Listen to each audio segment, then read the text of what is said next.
নমস্কার বন্ধুরা, আমি বিশ্বজিৎ।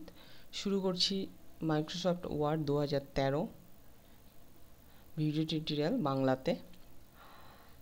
আজকে আমাদের দ্বিতীয় পর্ব শুরু করতে যাচ্ছি। এবার আমি শর্টকাটে মাইক্রোসফট ওয়ার্ড 2013টি ওপেন করলাম। আগের দিন আমি দেখিয়েছিলাম কিভাবে স্টার্ট বাটন থেকে সার্চ করে বের করতে হয়। যারা উইন্ডোজ 7 বা উইন্ডোজ এক্সপি ব্যবহার করছেন, উইন্ডোজ এক্সপিতে হবে না, উইন্ডোজ 7 অথবা তার পরবর্তী ভার্সনগুলি লাগবে ওয়ার্ড 2013 ব্যবহার করার জন্য। তো উইন্ডোজ 7 যারা ব্যবহার করছেন তারা স্টার্টে গিয়ে all programs, next Microsoft Office, next Word 2013 বলে পেয়ে যাবেন।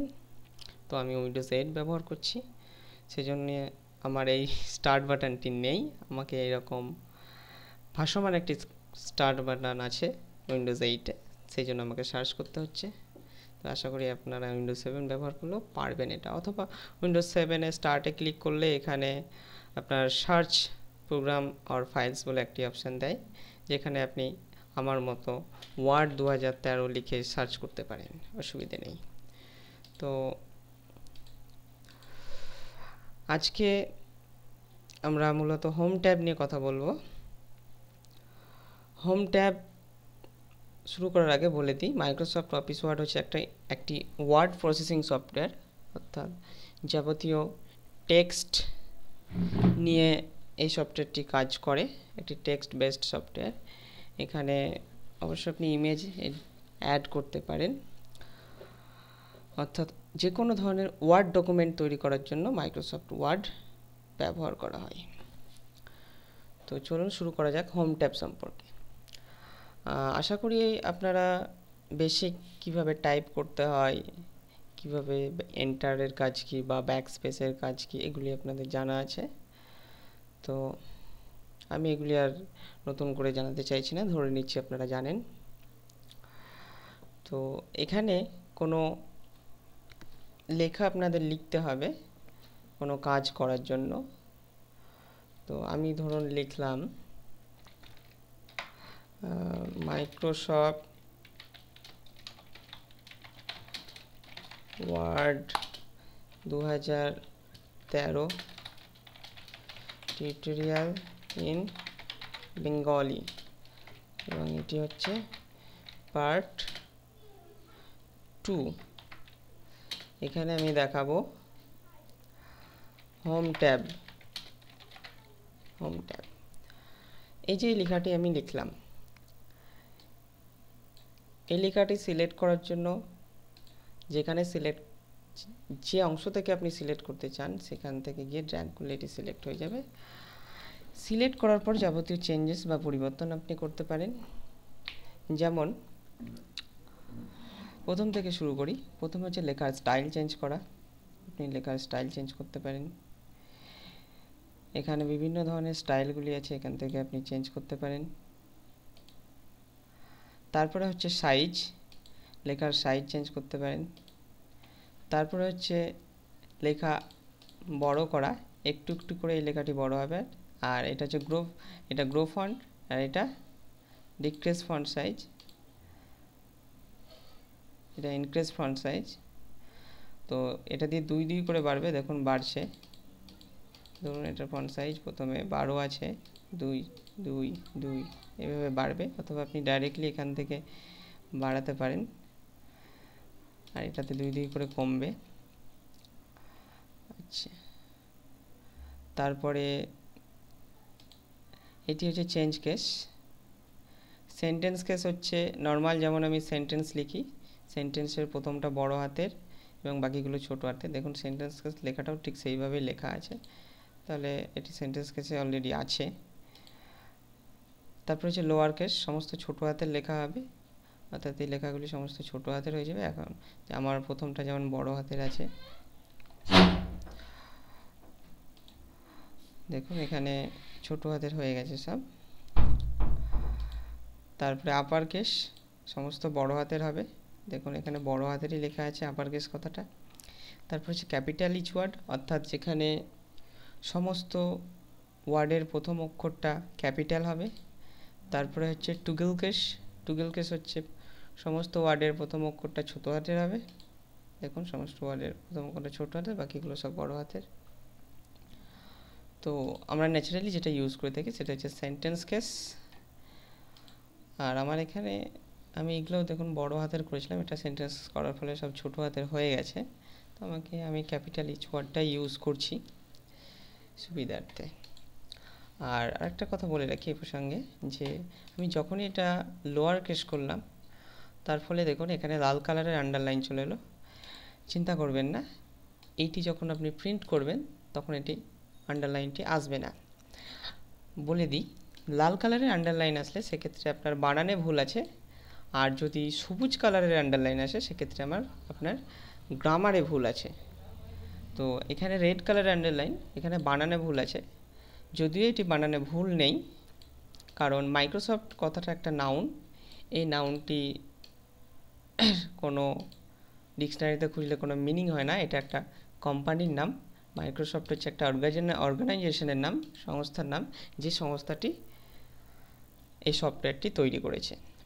মাইক্রোসফট ওয়ার্ড 2013 এই সফটওয়্যারটি তৈরি করেছে, বা অফিস প্যাকেজটি তৈরি করেছে। মাইক্রোসফট ছাড়াও আরও অন্যান্য কোম্পানি আছে, যেমন কিংসফট বা অ্যাডব বলতে পারেন, বা অ্যাকাউন্টেন্সি সফটওয়্যারগুলি যেমন ট্যালি, এটি ট্যালি সলিউশন লিমিটেডের, অথবা ফটোশপ, এটি অ্যাডব কোম্পানির, বা বিভিন্ন ধরনের কোম্পানি আছে। তবে এটি হচ্ছে আপনার মাইক্রোসফটের তৈরি, মাইক্রোসফট কোম্পানি, তাই মাইক্রোসফট নাম। আর বেঙ্গলি ওয়ার্ডটা দেখুন, বেঙ্গলি যেহেতু একটা ল্যাঙ্গুয়েজ, এই ল্যাঙ্গুয়েজের আপনাকে বিটা ক্যাপিটালে দিতে হবে, যেহেতু বিটা ক্যাপিটালে নেই সেজন্য এটি রেড কালার দেখাচ্ছে। আপনি এর উপর রাইট ক্লিক করলে আপনাকে সঠিক বানানটি এখানে দিয়ে দেবে, সাজেশান করবে, তো আপনি সঠিক বানানটি এখান থেকে চুজ করে নিতে পারেন। আর এই যে এটা মাইক্রোসফট প্রথমটা এম বড় হাতের হয়, সেন্টেন্সের প্রথম অক্ষর আমরা ছোট হাতের করে দিয়ে শুরু করেছি, তাই এটি রেড কালার দেখাচ্ছে মাইক্রোসফট। অথবা যেমন ধরুন আমার নাম,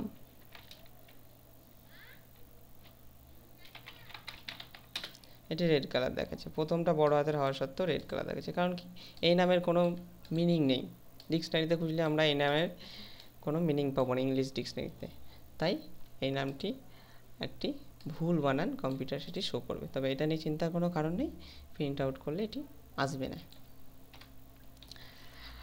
আচ্ছা, তারপর হচ্ছে ক্লিয়ার ফরম্যাট। ক্লিয়ার ফরম্যাট হচ্ছে আপনি যাবতীয় এখানে যা পরিবর্তন করেছেন সমস্ত, যদি আপনি কালার টালার বা অন্যান্য কিছু করে থাকেন তাহলে সমস্ত কিছু চেঞ্জ হয়ে ডিফল্ট ফরম্যাটে চলে আসবে। এই যে ডিফল্ট ফরম্যাটে চলে এলো।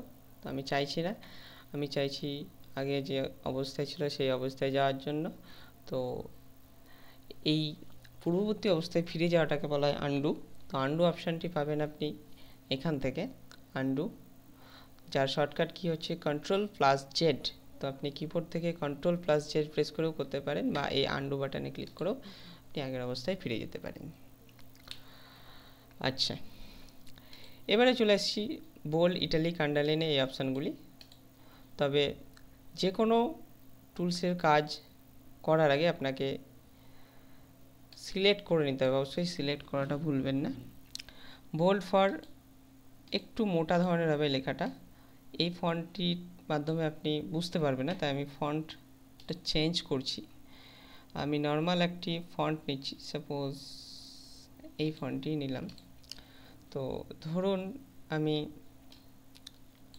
বোল্ড করব, একটু মোটা করব, ধরুন ওয়ার্ড 2013 কথাটা মোটা করব, তাহলে জাস্ট বোল্ড সিলেক্ট করার পর বোল্ডে ক্লিক করুন। দেখুন, ধরুন এটাকে একটু বাঁকানো করব, তাহলে ইটালিকে ক্লিক করুন। ধরুন এর নিচে তলায় দাগ দেবো একটা, তাহলে আন্ডারলাইনে ক্লিক করুন। এরপরে আন্ডারলাইনের বিভিন্ন ফরম্যাট আছে, এখান থেকে ক্লিক করে আপনি এগুলি দেখতে পারেন যে ফরম্যাটটি আপনার দরকার। ধরুন এই ডট ডট ডট ডট বা এরকম ধরনের আন্ডারলাইন আপনার দরকার। এবার আন্ডারলাইনে ধরুন অন্য কালার দরকার আপনার, সবুজ কালার বা নীল কালারের আপনি আন্ডারলাইন দেবেন, সেক্ষেত্রে আবার আন্ডারলাইনের এই ড্রপ ডাউন অ্যারোতে যান, আন্ডারলাইন কালারে যান এবং আপনার পছন্দ মতো কালার এখান থেকে চুজ করুন। যদি পছন্দ না হয় তাহলে সেক্ষেত্রে মোর কালার বাটনে চুজ করে আপনি কালারগুলি পেয়ে যাবেন, অথবা কাস্টম কালার ডিফাইন করতে পারবেন। যেমন ধরুন আমরা এখানে সবুজ দরকার, তো সবুজটা এখানে দেখাচ্ছে কী ধরনের সবুজ হবে। তো সবুজটা আপনি এই অ্যারো বাটনে ক্লিক করে লাইট অ্যান্ড ডিপ করতে পারেন, সেটা আপনার পছন্দ মতো আপনি করবেন, যেমন ভালো লাগবে। তো আমি এই কালারটা রাখলাম, ওকে করলাম, দেখুন কালারটি সবুজ হয়ে গেছে। যাই হোক, পরবর্তী চলে আসছে স্ট্রাইক থ্রু বা স্ট্রাইক আউট। ধরুন বেঙ্গলি কথাটার মাঝখান দিয়ে একটা দাগ দিতে চাই আমি, অর্থাৎ যেমন কাটা দাগ হয়, সেটাকে বলে স্ট্রাইক থ্রু বা স্ট্রাইক আউট। এই অপশানটি ক্লিক করলে আপনি পেয়ে যাবেন, দেখুন মাঝে বরাবর দাগ হয়ে গেছে। আর যদি ক্যান্সেল করতে চাই, ধরুন দাগটি আমার দরকার নেই, তাহলে যেমনভাবে যেখান থেকে যেটি অ্যাপ্লাই করেছি তেমনভাবে সেখান থেকেই সেটি ক্যান্সেল হবে। তাহলে সিলেক্ট করুন, সিলেক্ট করার পর আমি এখান থেকে অ্যাপ্লাই করেছিলাম, এখানে ক্লিক করুন, ক্যান্সেল হবে। ঠিক এখানেও তাই, এটিও তাই। এটি আপনি সিলেক্ট করুন, সিলেক্ট করার পর আমি এখান থেকে আন্ডারলাইন দিয়েছিলাম, এখানে ক্লিক করুন, আন্ডারলাইন ক্যান্সেল। এখান থেকে ইটালিক করেছিলাম, ক্লিক করুন, ক্যান্সেল। এখান থেকে বোল্ড করেছিলাম, ক্লিক করুন, ক্যান্সেল। এটি হচ্ছে নর্মাল পজিশন। পরবর্তী চলে আসছি সাবস্ক্রিপ্ট অ্যান্ড সুপারস্ক্রিপ্ট। সাবস্ক্রিপ্ট হচ্ছে, সাপোজ ধরুন আপনি লিখতে চান অক্সিজেনের অণু O2, তাহলে 2টা কোথায় হবে? 2টা নিশ্চয় নিচে হবে, ও এর নিচে। তাহলে ওটাকে সিলেক্ট করে এই সাবস্ক্রিপ্টে ক্লিক করুন, ঠিক আছে। আপনি ধরুন লিখতে চান H2SO4, তাহলে কি হবে? 2টা নিচে হবে, তার 2 সিলেক্ট করুন, নিচে করুন, 4 সিলেক্ট করুন, নিচে করুন। এর পাশ থেকে যদি আমরা লিখতে চাই, ধরুন আমি কম্পিউটার কথাটা লিখব, দেখুন কম্পিউটার কথাটা এই 4-এর সাইজ অনুযায়ী হয়ে গেছে। কারণ কি, আমার তো এটা নর্মাল হওয়া উচিত ছিল, কারণ এটা হচ্ছে নর্মাল টেক্সট, এটা হচ্ছে সাবস্ক্রিপ্ট। এস হচ্ছে নর্মাল, ও হচ্ছে নর্মাল, কিন্তু 4 হচ্ছে সাবস্ক্রিপ্ট। সে কম্পিউটার কথাটাও দেখুন সাবস্ক্রিপ্ট হয়ে গেছে, এই দেখুন অন হয়ে আছে। যেটি অন হয়ে থাকবে সেটি এখানে দেখবেন এই কালারের এরকম অন দেখাবে, আর অন না থাকলে এখানে কোনো কালার কিছু দেখাবে না। এটি সিলেক্ট করুন, সিলেক্ট করার পর সাবস্ক্রিপ্টটি ক্যান্সেল করুন, যেমনভাবে করেছিলেন এখানে ক্লিক করুন, এটি ক্যান্সেল হয়ে যাবে। এবার হচ্ছে এটা আমার নর্মাল ফন্ট। আচ্ছা, আরেকটা কথা বলে রাখি, যে এই দুটো ফন্ট যদি আপনি একসঙ্গে সাবস্ক্রিপ্ট ক্যান্সেল করতে চান বা একসঙ্গে সাবস্ক্রিপ্ট বা সুপারস্ক্রিপ্ট অ্যাপ্লাই করতে চান, তাহলে আপনি কন্ট্রোল কি ধরে করতে পারেন, অর্থাৎ কন্ট্রোল কিটি চেপে ধরে রেখে আপনি 2টাকে সিলেক্ট করুন প্রথমে, তারপর কন্ট্রোল কিটি চেপে ধরে 4টাকে সিলেক্ট করুন, এবার এখানে ক্যান্সেল করুন। একই রকমভাবে অ্যাপ্লাইয়ের ক্ষেত্রেও তাই, প্রথমে 2টাকে সিলেক্ট করুন, কন্ট্রোল কি চেপে ধরে 4টাকে সিলেক্ট করুন, দিয়ে অ্যাপ্লাই করুন। এভাবে যতগুলি থাকবে ততগুলি আপনি একসঙ্গে অ্যাপ্লাই করতে পারেন।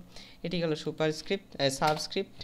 এবার চলেছি সুপারস্ক্রিপ্ট। ধরুন আপনি A² + B² লিখতে চান, তাহলে সেক্ষেত্রে 2টা বা এই 2টা উপরে যাবে। একই রকমভাবে প্রথম 2টাকে সিলেক্ট করুন, পরের 2টাকে সিলেক্ট করুন, দিয়ে সাবস্ক্রিপ্টে ক্লিক করুন। ক্যান্সেল করতে চাইলে সিলেক্ট তো করাই আছে আপনার, ক্যান্সেল ক্লিক করুন। একটা একটা করে করতে চাইলে সিলেক্ট করে জাস্ট একবার করে ক্লিক করুন, তাহলে এটি হয়ে যাবে। তো এই গেল সুপারস্ক্রিপ্ট আর সাবস্ক্রিপ্ট। পাশের থেকে লিখতে গেলে দেখুন এটি সুপারস্ক্রিপ্ট অন হয়ে আছে, সুপারস্ক্রিপ্টটি অফ করে দিন, এবার লিখতে শুরু করুন, নর্মাল হবে। আর যদি অফ না করতাম তাহলে সেক্ষেত্রে আমার এটি সুপারস্ক্রিপ্ট হিসেবে লেখাটা হতো। পরবর্তীতে চলে আসি, এটি হচ্ছে আরেকটি স্টাইল। তো এই স্টাইলগুলি আপনি করে করে দেখতে পারেন, এতগুলো আমি ডিটেলসে যাব না, জাস্ট আপনি করে করে দেখবেন। ক্লিক করুন, এখানে যেমন স্টাইল আপনি চান এখানে ফন্ট দেওয়াই আছে, জাস্ট যেটি আপনার দরকার সেটার উপর ক্লিক করুন। এই অপশানটি মাইক্রোসফট ওয়ার্ড 2013-তে নতুন, 2007-এ এই অপশানটি ছিল না। 2010-এ অপশানটি ছিল, তবে এতটা অ্যাডভান্স ছিল না। আপনি এখান থেকে করে দেখতে পারেন। আউটলাইন হচ্ছে বাইরের কালারটা, অর্থাৎ রাউন্ডেড। এখানে দেখুন এটি অ্যাপ্লাই করার ফলে দুটো কালার এসছে, ভেতরের কালার সাদা আর বর্ডার কালার হচ্ছে কমলা বা হলুদ যেটাই বলেন সেই কালারটা। এটি হচ্ছে আউটলাইন কালার, যেটা কমলা কালারের কালার আছে। আউটলাইন কালারটা আপনি যদি সবুজ করতে চান সবুজ করে দিন, ঠিক আছে। আপনি যদি শ্যাডো দিতে চান, দেখুন একটা কমলা কালারের শ্যাডো আছে, সবুজ কালার দেওয়ার পরে কমলা কালারের শ্যাডো আপনারা দেখতে পাচ্ছি। তাহলে এখানে গিয়ে শ্যাডো দিয়ে দিন, কী কালারের কেমন টাইপের শ্যাডো দেবেন। এই যে শ্যাডো হচ্ছে, আশা করি বুঝতে পারছেন শ্যাডোটা। শ্যাডো দেওয়ার পরে ব্ল্যাক কালারের শ্যাডো পড়েছে। শ্যাডো দেওয়ার পরে যদি মনে করেন রিফ্লেকশান দেবো, রিফ্লেকশান বলতে আপনার আয়নাতে যেরকম দেখতে পান আপনি একটা জিনিসকে ডবল, ঠিক সেই রকম এই যে রিফ্লেকশান। এছাড়াও গ্লো এফেক্টগুলি দিতে পারেন, বিভিন্ন কালারের গ্লো এফেক্ট। এছাড়াও নাম্বার স্টাইল দরকার নেই, এটাও দরকার নেই, এটাও দরকার নেই, এগুলো করে করে দেখে নেবেন। আমি ডিটেলসে যাচ্ছি না, আমি ব্যাক করে দিচ্ছি বা ক্লিয়ার ফরম্যাট করে দিচ্ছি। যদি ক্লিয়ার ফরম্যাট আমরা করি, যাবতীয় আমরা পরিবর্তন করেছি সমস্তগুলো নর্মাল পজিশানে চলে আসবে। দেখুন নর্মাল পজিশানে চলে এসছে। আমি ফন্ট সাইজটি একটু বাড়িয়ে নিচ্ছি, আবার আমাদের কাজ করার সুবিধার্থে বাড়িয়ে নিলাম। এবার চলে আসছি কালারে। প্রথমটি হচ্ছে হাইলাইট কালার, যেটি লেখার ব্যাকগ্রাউন্ডে থাকবে। কোনো টেক্সটকে হাইলাইট করতে গেলে এই কালারটি ইউজ করা হয়, তবে এটি ব্যাকগ্রাউন্ড কালার হিসেবে কেউ মনে করবে না, কারণ এটি ব্যাকগ্রাউন্ড কালার নয়, এটি highlight colour. Background colour highlight colour সম্পূর্ণ আলাদা। এখানে হাইলাইট কালার এই কালারগুলির মধ্যে আপনাকে করতে হবে, এছাড়া কোনো কালার নেই। ধরুন আমি এই কালারটা করলাম, এবার এটাকে ক্যান্সেল করব কিভাবে? যেখান থেকে যেমনভাবে করেছি, অর্থাৎ প্রথমে সিলেক্ট করেছিলাম, তারপরে এখানে গিয়েছিলাম, ড্রপ ডাউন অ্যারোতে ক্লিক করলে সমস্ত কালারগুলি বেরিয়ে যাবে। তাহলে ঠিক সেরকমভাবে এখানটা এটিকে সিলেক্ট করুন, সিলেক্ট করার পর ড্রপ ডাউন অ্যারোতে গিয়ে নো কালার অপশানে ক্লিক করুন, আবার আপনি পূর্ববর্তী অবস্থায় ফিরে পেয়ে যাবেন কালারটি। আচ্ছা, এবার চলে এসেছি আমরা ফন্ট কালার, অর্থাৎ লেখার কালার। লেখার কালার এটি, এখান থেকে আপনি লেখার কালারটি চুজ করে দিতে পারেন, যেমন কালার চুজ করবেন ঠিক তেমন হবে। তো এই ফন্ট সেকশনটা আমরা কমপ্লিট করলাম। পরবর্তীতে এটা আমি বাদ দিয়ে রেখেছি, কারণ আশা করি আপনারা কপি পেস্ট জিনিসটা জানেন, তবুও আমি দেখিয়ে দিচ্ছি। কপি করার জন্য, কপি করা মানে ডুপ্লিকেট করা। যদি আপনি এই লাইনটি নিচে আরেকবার চান, তাহলে লাইনটিকে সিলেক্ট করুন, সিলেক্ট করার পর রাইট ক্লিক করে কপি করতে পারেন, অথবা এখানে কপি অপশান আছে, কপি করুন, বা এখানে নিয়ে গেলে দেখুন শর্টকাট কি দেখাচ্ছে, কন্ট্রোল প্লাস কি, আপনি কন্ট্রোল প্লাস কি কিবোর্ড থেকে প্রেস করেও করতে পারেন কপি। তাহলে আমরা কপি করার জন্য এখানে ক্লিক করলাম, পেস্ট। পেস্ট অর্থাৎ যে লাইনটি কপি হয়ে আছে, কার্সর যেখানে থাকবে সেখানে সেই লাইনটি আবার চলে আসবে। জাস্ট পেস্টে ক্লিক করুন, এই যে পেস্ট অপশান আছে, সেই লাইনটি দেখুন চলে এসেছে। পরবর্তী হচ্ছে কাট অপশান, এটি হচ্ছে কাট। ধরুন এই লাইনটি আমার এখানে দরকার নেই, নিচে দরকার আছে, তাহলে এই লাইনটি সিলেক্ট করুন, কাট অপশানে ক্লিক করুন, কেটে যাবে, আপনি বুঝতে পারবেন না। জাস্ট এখানে ক্লিক করার পর পেস্টে ক্লিক করুন, দেখুন চলে আসবে, ঠিক আছে। আচ্ছা, এই গেল কপি পেস্ট আর কাট পেস্ট। অথবা আপনি কন্ট্রোল সি দিয়ে কপি করতে পারেন। ধরুন এই লাইনটি কপি করব আমি, কন্ট্রোল সি প্রেস করলাম, আপনি কিছু বুঝতে পারবেন না, জাস্ট কন্ট্রোল ভি পেস্ট করুন, পেস্ট করার জন্য চলে আসবে। আপনি যতবার কন্ট্রোল ভি পেস্ট করবেন এটি ততবার পেস্ট হবে, মাথায় থাকে যেন। কপি একবার করলেই হয় বা কাট একবার করলেই হয়, আপনি যতবার খুশি ততবার পেস্ট করতে পারেন, অসুবিধে নেই। আচ্ছা, এটি হলো ফন্ট ট্যাগ। এবার চলে আসছি আমরা প্যারাগ্রাফ ট্যাবে। তো প্যারাগ্রাফ ট্যাগে আসার জন্য কিছু প্যারাগ্রাফ আমাদেরকে লিখে নিতে হবে। আমাদের যেহেতু লেখার সময় নেই, তাই একটু ফাংশান ব্যবহার করব। সেই ফাংশানটির নাম হলো র্যান্ড। র্যান্ড ফাংশান লিখে first bracket open, first bracket close করলে, এন্টার মারলে পরে কিছু টেক্সট আপনাকে দিয়ে দেবে লেখার জন্য, প্র্যাকটিস করার জন্য। দেখুন এখানে কিছু টেক্সট এন্টার মারার সাথে সাথে চলে এসেছে, যে টেক্সটগুলির সাহায্যে আমরা প্র্যাকটিস করতে পারি। আচ্ছা, এটি সাইজ বাড়ানো ছিল, 36 ছিল বলে এতটা এসছে। যদি আমাদের সাইজটি 11 থাকতো, এখন দেখুন 11 আছে, তাহলে এটি 11 সাইজে আসতো। এই যে 4টে প্যারাগ্রাফ আমাদেরকে দিয়ে দিয়েছে কাজ করার জন্য। তাহলে আমরা শুরু করতে পারি কাজ। প্যারাগ্রাফ ট্যাবে প্রথমেই দেখুন আছে বুলেট অপশান। এটা নাম্বার ফরম্যাটিং করার জন্য ইউজ করা হয়। আমরা অনেক সময় পয়েন্ট দিয়ে দিয়ে লিখি, তো পয়েন্ট দেওয়ার সময় আমরা 1 2 3 4 করে পয়েন্ট দিই, অথবা কেউ গোল গোল বা চারকোনা বক্স করে করে পয়েন্ট দিই।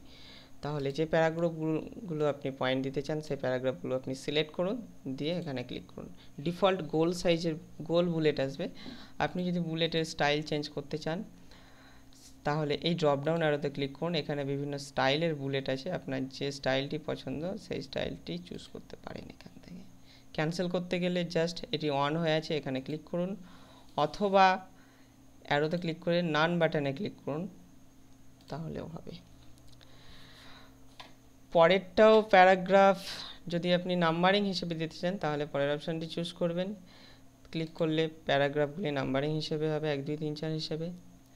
এখান থেকে নাম্বারিংয়ের স্টাইল আপনি চেঞ্জ করতে পারেন, আপনি যদি মনে করেন রোমান হরফের 1 2 3 দেবো তাও হবে, আপনি যদি মনে করেন ABCD অনুযায়ী সর্টিং করবো তাও হবে, তাহলে সেক্ষেত্রে করুন। এখান থেকে বিভিন্ন নাম্বারের ফরম্যাটিং রয়েছে, আপনার চাহিদা অনুযায়ী আপনি এটি করতে পারেন।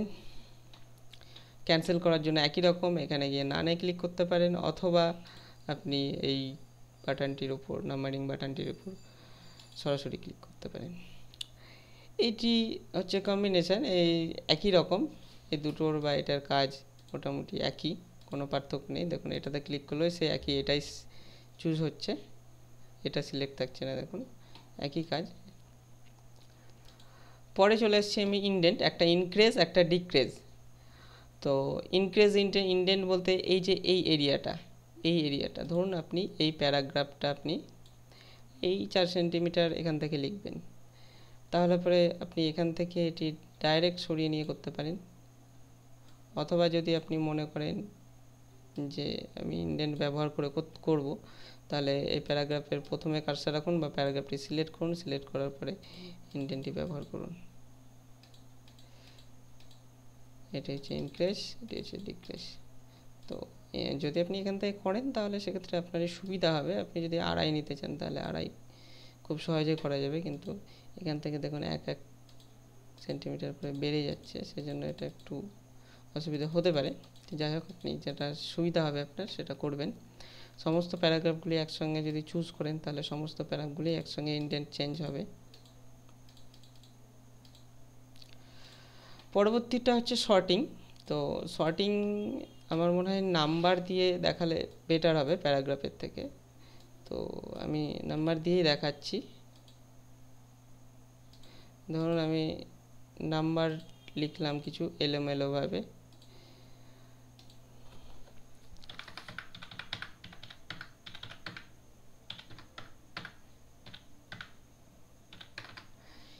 এই নাম্বারগুলি আমি লিখেছি। এই নাম্বারগুলি আমি শর্টিং করব। শর্টিং করা মানে সাজাবো কেমনভাবে, হয় ছোট থেকে বড়, নাহলে বড় থেকে ছোট।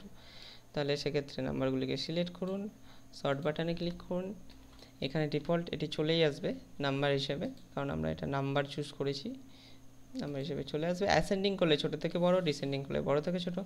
আমরা ছোট থেকে বড় করতে চাইলে অ্যাসেন্ডিং চুজ করব, এটা ডিফল্ট চুজ করাই থাকে। ওকে করুন, এটি দেখুন ছোট থেকে বড় হয়ে গেছে। যদি বড় থেকে ছোট করতে চাই তাহলে ডিসেন্ডিং করুন, ওকে করুন। আশা করি বুঝতে পেরেছেন। এটি প্যারাগ্রাফের ক্ষেত্রেও হবে, তবে প্যারাগ্রাফের ক্ষেত্রে করতে গেলে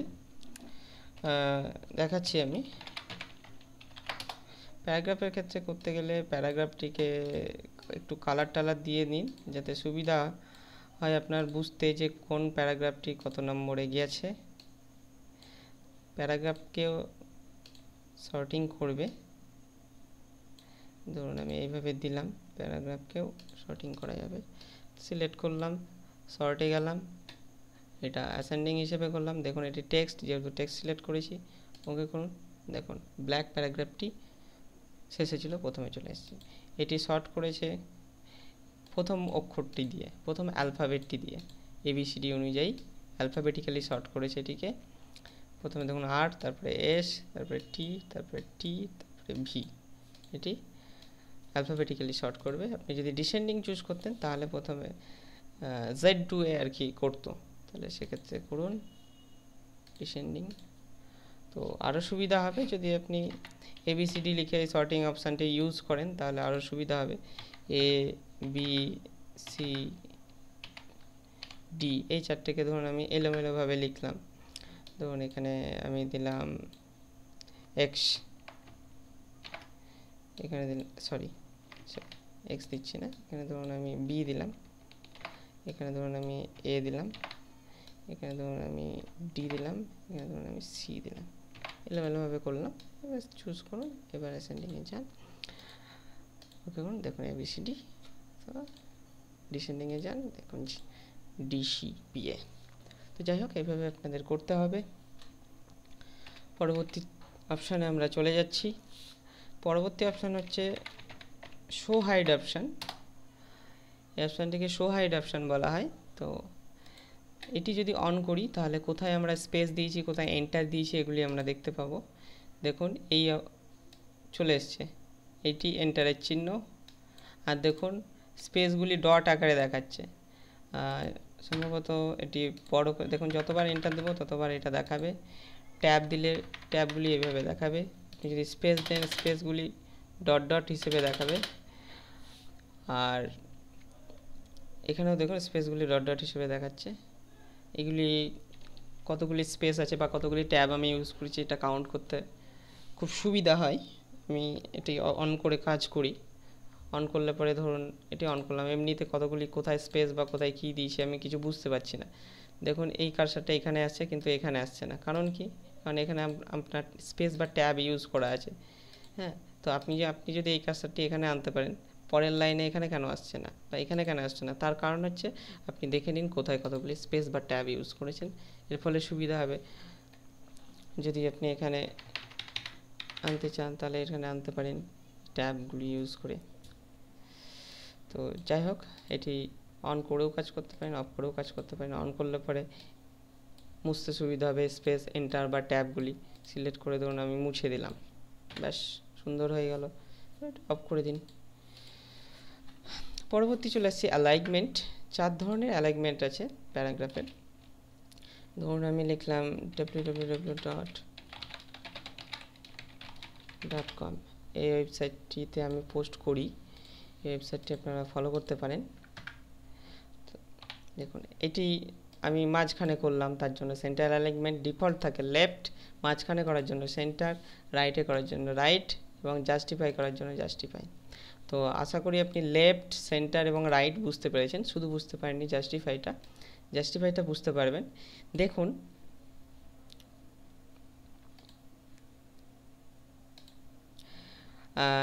এই প্যারাগ্রাফগুলি লেফট সাইডটা দেখুন সমান, কিন্তু রাইট সাইড কিন্তু সমান নেই, এলোমেলো আছে। আপনি যদি লেফট সাইডের মতো রাইট সাইডটিকেও সমান করতে চান তখন আপনাকে জাস্টিফাই অপশানটি ইউজ করতে পারে। এবার দেখুন লেফট আর রাইট চারিদিকেই সমান হয়ে গেছে। আর যদি আপনি শুধু লেফট থাকেন তাহলে লেফট সমান হবে, আপনি যদি শুধু রাইট করেন তাহলে শুধু রাইট সমান হবে। এভাবে আপনাকে করতে হবে জাস্টিফাই। পরের অপশান হচ্ছে লাইন স্পেসিং বা প্যারাগ্রাফ স্পেসিং, যেটাকে বলি। একটা লাইনের সঙ্গে আরেকটা লাইনের যে গ্যাপ বা ডিস্টেন্সটা লাইন স্পেসিংয়ের মাধ্যমে করা হয়। ডিফল্ট 1.15 হয়ে থাকে, আপনি যদি বাড়াতে চান বাড়িয়ে নিন। দেখুন একটা লাইনের সঙ্গে আরেকটা লাইনের গ্যাপ বেড়ে গেছে, কমাতে চাইলে কমিয়ে নিন, আরও কমাতে চাইলে কমিয়ে নিন। এখানে আরও অপশান আছে, যদি আপনার আরও বাড়াতে বা কমাতে হয় এখানে গিয়ে আপনি এটি করে নিতে পারবেন এইখানে। তো যাই হোক, এখানে যাচ্ছি না আমি আর, আপনি এগুলো করে করে দেখে নেবেন। পরবর্তী অপশান চলে আসছি আমরা ব্যাকগ্রাউন্ড কালার। একটু আগে আমি বলেছিলাম হাইলাইট কালার, এই অপশানটাকে চুজ করে যদি আমি এখান থেকে কালার দিই তাহলে এটি হচ্ছে আমার হাইলাইট কালার, কিন্তু এটি ব্যাকগ্রাউন্ড কালার নয়। যদি আমি এই প্যারাগ্রাফটিতে হাইলাইট কালার দিই তাহলে সেক্ষেত্রে দেখুন এই কালারটি ব্যবহার করার ফলে কেমনই একটু লাগছে। তারপরে এই প্যারাগ্রাফে এতটা আসেনি, গ্যাপ হয়ে গেছে, যতটুকু টেক্সট সিলেক্ট করেছিলাম ততটুকু হাইলাইট হয়েছে। যদি আপনি মাইক্রোসফট ওয়ার্ড 2007 সিলেক্ট করেন সেক্ষেত্রে এটা আরও ভালো বোঝা যায়, কারণ মাইক্রোসফট ওয়ার্ড 7-এ একটা লাইনের সঙ্গে একটা লাইনের যে ডিস্ট্যান্সটা, এই যে এখানে লাইন ডিস্ট্যান্স বাড়ালে দেখুন বোঝা যাচ্ছে কোনটার সঙ্গে কোনটার গ্যাপ, লাইন ডিস্ট্যান্স বাড়ালে। তাহলে এটিকে ব্যাকগ্রাউন্ড কালার বলা যাবে না, এটি হচ্ছে জাস্ট একটা হাইলাইট কালার, আপনি নো কালার করে রাখুন। ব্যাকগ্রাউন্ড কালার যদি দিতে চান এটি দিলে দেখুন একটা লাইনের সঙ্গে একটা লাইনের গ্যাপে কালার হোয়াইট হয়ে গেছে। এবার যদি আপনার ব্যাকগ্রাউন্ড কালার দিই, পেন টুল হয়ে গেছে, পেন টুলটা ক্যান্সেল করুন, জাস্ট সিলেক্ট করে দেখুন নো কালার চুজ করুন।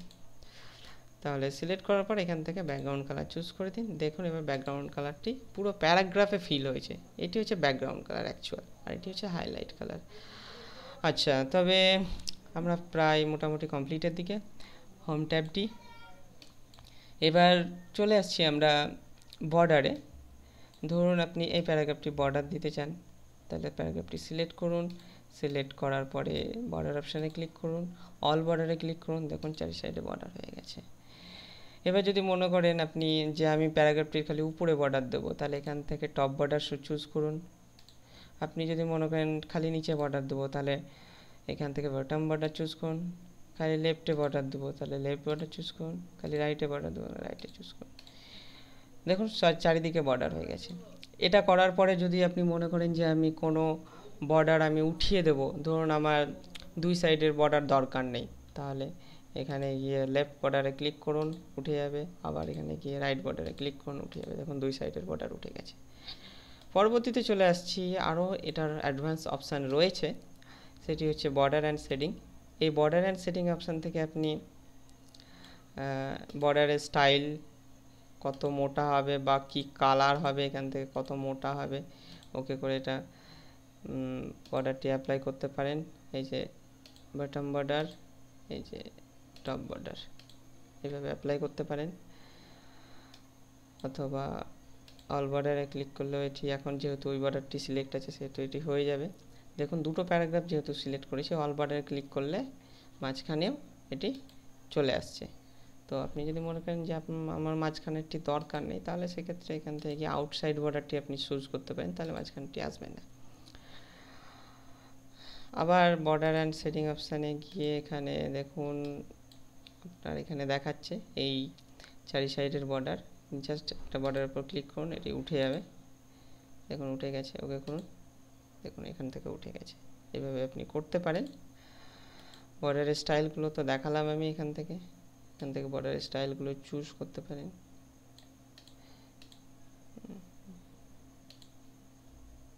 এই যে এইভাবে চুজ করতে পারেন। তারপরে চলে আসছি আমরা স্টাইল। এই স্টাইলগুলি কম্পিউটারের প্রিলোডেড, সফটওয়্যারের সঙ্গে প্রিলোডেড আগে থেকেই করে দেওয়া আছে। আপনি জাস্ট নর্মাল স্টাইল ডিফল্ট হয়ে থাকে। আপনি যদি এই স্টাইলগুলি ইউজ করতে চান, জাস্ট এখানে গিয়ে আপনি স্টাইলগুলি ইউজ করুন। এগুলো আগে থেকেই করা আছে, সফটওয়্যারের সাথেই করা আছে। আপনি যদি মনে করেন ব্যবহার করব তো করতে পারেন। তো আমরা যেহেতু নতুন ডকুমেন্ট, ব্ল্যাঙ্ক ডকুমেন্ট নিয়ে নিজের মতো করে কাস্টমাইজ করব, সেহেতু এখান থেকে চুজ করার দরকার নেই। যদি আপনার পছন্দ হয় তবে এগুলি ব্যবহার করে দেখতে পারেন। পরবর্তীতে যদি আপনি মনে করেন যে আমি নতুন করে আমি একটা ফরম্যাটিং বা স্টাইল চুজ করে রাখবো, তাহলে সেক্ষেত্রে ক্রিয়েট নিউ স্টাইলে গিয়ে করতে পারেন। এখানে গিয়ে আপনার নাম দিন, ধরুন মাই স্টাইল দিলাম, ওকে করুন। মাই স্টাইল দেওয়ার পরে মডিফাই করতে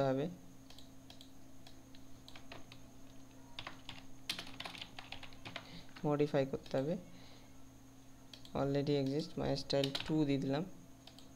এবার এটাকে আপনি মডিফাই করতে পারেন, অর্থাৎ লেখার স্টাইল কী হবে, লেখার সাইজ কী হবে, বোল্ড হবে, আন্ডারলাইন হবে, ইটালিক হবে, কালার ধরুন আমি দিয়ে দিলাম একদম লাল, ঠিক আছে। অ্যালাইনমেন্ট দিয়ে দিলাম জাস্টিফাই, ঠিকই আছে। এগুলো ইন্ডেন্ট ফিন্ডেন্ট এগুলো চেঞ্জ করে দেখতে পারেন। জাস্ট আমি এইটুকুই করলাম। লেখা স্টাইল ধরুন দিয়ে দিলাম আলজেরিয়ান, ওকে করলাম। এটুকুই করলাম। নাম কি দিয়েছি, মাই স্টাইল 2, ওকে করুন।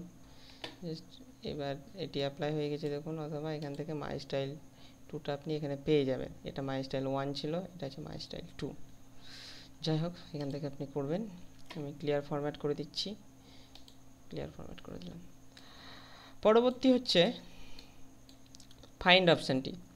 ফাইন্ড কথার অর্থ হচ্ছে খোঁজা। আপনি যদি কোনো লার্জ ডকুমেন্ট থেকে পার্টিকুলার কোনো একটা ওয়ার্ড বা পার্টিকুলার কোনো একটা সেন্টেন্স বা নেম খুঁজতে চান, তাহলে এটি খুব গুরুত্বপূর্ণ ফাইন্ড অপশানটি। এখানে ক্লিক করে আপনি ফাইন্ড অপশানটি পেতে পারেন, অথবা কিবোর্ড থেকে কন্ট্রোল প্রেস করে F প্রেস করে আপনি ফাইন্ড অপশানটি পেতে পারেন, অথবা এখান থেকেও আপনি ফাইন্ড অপশানটি পেতে পারেন। যাই হোক, আপনি এখানে ফাইন্ড অপশানটি করুন, এটা যারা মাইক্রোসফট ওয়ার্ড 2007 বা 10 ব্যবহার করে সেক্ষেত্রে আলাদা একটা উইন্ডো দেয়। তো যেহেতু এটি 2013, এখানে আলাদা কোনো উইন্ডো নেই, আপনাকে এর মধ্যেই করতে হবে। ধরুন এখান থেকে আমি কম্পিউটার কথাটি খুঁজব, আছে? নেই। এখান থেকে ধরুন স্টাইল কথাটি খুঁজব, আছে? দেখুন স্টাইলস যতগুলি আছে দিয়ে দিয়েছে 2 রেজাল্টস, আপনি সহজেই খুঁজে পাবেন। ধরুন থিম কথাটি খুঁজবো বা ওয়ার্ড কথাটি খুঁজবো, ওয়ার্ড WORD, দেখুন ওয়ার্ড কথাটি খুঁজে দিয়েছে, যতবার রয়েছে খুঁজে দিয়েছে। পরবর্তী চলে আসছি রিপ্লেস অপশান। এখান থেকেও আপনি এখানে রিপ্লেস ফাইন্ডে গিয়ে আপনি রিপ্লেস অপশান, সরি এটি দেয় না 2013-তে। এখানে পরে নিচে রিপ্লেস অপশানটি রয়েছে, এই যে এই উইন্ডোটির কথা বলছিলাম আমি।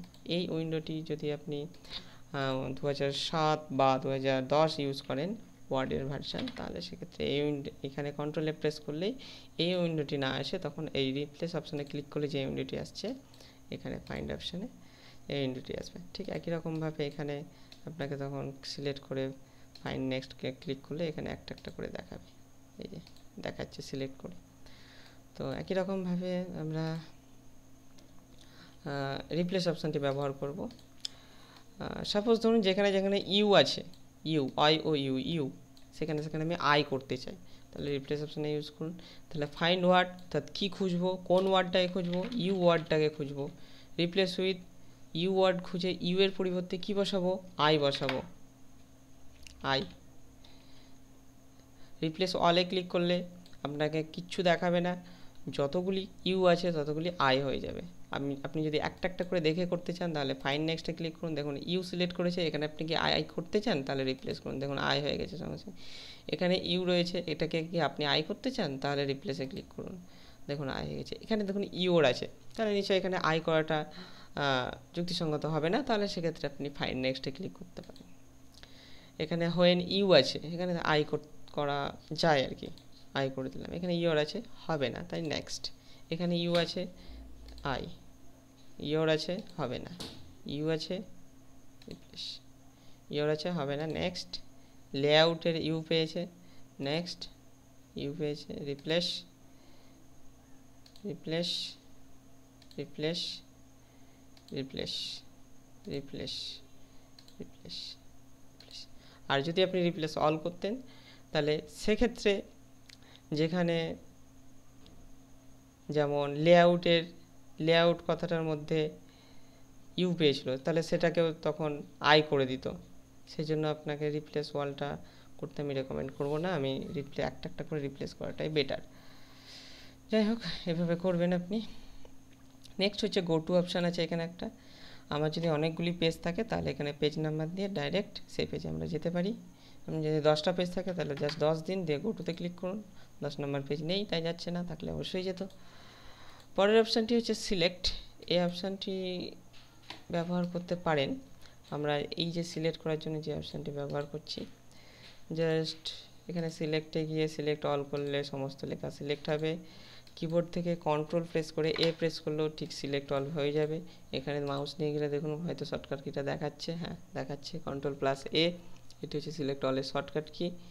সমস্ত ডকুমেন্ট আপনি ড্র্যাগ করেও সিলেক্ট করতে পারেন। ড্র্যাগ করে সিলেক্ট করতে অসুবিধা হলে আপনি মেনু থেকে সিলেক্ট অল চুজ করতে পারেন, অথবা কিবোর্ড থেকে কন্ট্রোল টিপে এ প্রেস করতে পারেন। যাই হোক, পরেরটা হচ্ছে সিলেক্ট অবজেক্ট। সিলেক্ট অবজেক্ট হচ্ছে আপনার যদি এই ডকুমেন্টের মধ্যে কোনো পিকচার থেকে তাহলে সেক্ষেত্রে সিলেক্ট অবজেক্টে চলে যাবেন, তখন পিকচারটি সিলেক্ট হবে।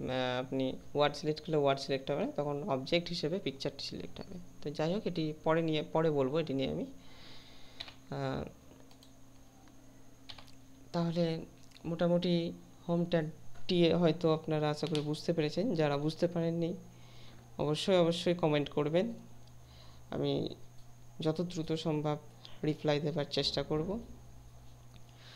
সবাইকে এই টিউটোরিয়ালটি দেখার জন্য ধন্যবাদ। অপেক্ষা করুন পরবর্তী টিউটোরিয়ালটি, পার্ট 3 টিউটোরিয়াল, যেখানে আমি ইনসার্ট ট্যাব সম্পর্কে বলবো। তবে ইনসার্ট ট্যাবটি হয়তো আমি একটা টিউটোরিয়ালে শেষ করতে পারবো না, এটি হয়তো 2টি বা 3টি টিউটোরিয়ালে পার্ট বাই পার্ট করতে হবে, যেহেতু এখানে টেবিল বা পিকচারের ব্যাপার আছে বা সেভ ব্যাপারগুলি আছে, সেহেতু হয়তো একটা টিউটোরিয়ালে শেষ করতে পারবো না, 2টি বা 3টি টিউটোরিয়াল করব ইনসার্ট ট্যাব থেকে। তো দেখার জন্য সবাইকে ধন্যবাদ। আপনারা এই সাইটটিতে আপনারা আমাকে ফলো করতে পারেন, এই সাইটটিতে আমি আমার টিউটোরিয়ালগুলি পাবলিশ করি, এই সাইটটি থেকেও আপনি টিউটোরিয়ালগুলি পেতে পারেন। সো ধন্যবাদ দেখার জন্য, শুভ রাত্রি, থ্যাংক ইউ।